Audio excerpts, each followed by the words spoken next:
Hello, ako po si Misha. Happy Mother's Day kasi miss ko na si Mami kasi gusto ko na punta sa Canada kasi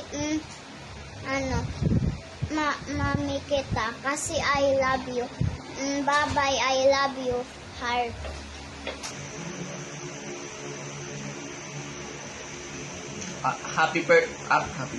Happy Mother's Day, Mami.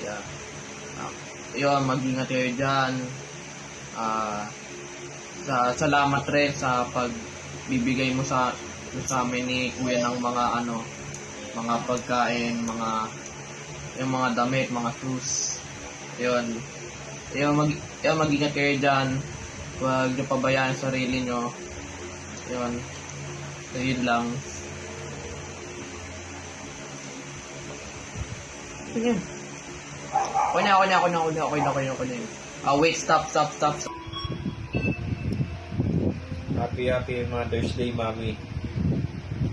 Gusto ko lang malaman yun na syempre mahal na mahal namin kayo, and lagi namin na-appreciate yung mga sacrifices niyo para sa amin, especially nung malis kayo punta dyan sa Canada. And syempre gusto ko lang i-congrats ka kasi ayun nga, dahil nakagraduate ka na dyan, tas nakalipat ka na rin ng place.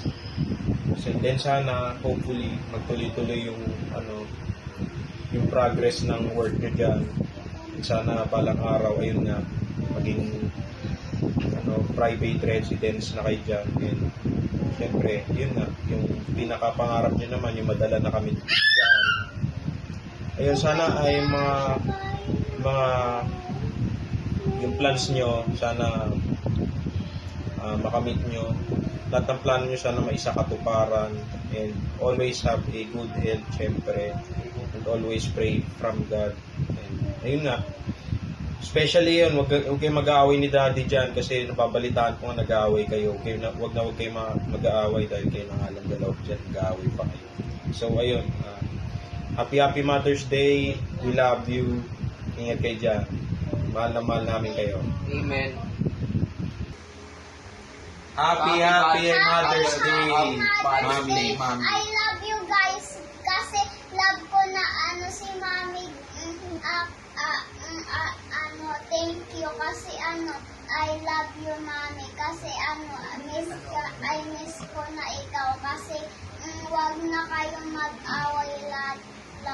Kasi gusto ko na wag kayo mag-away kasi kapag umiyak ako, wag kayo mag-away lang. Kasi sabihin Jesus, bawal daw bumalik kasi mag-kiss lang kayo lang.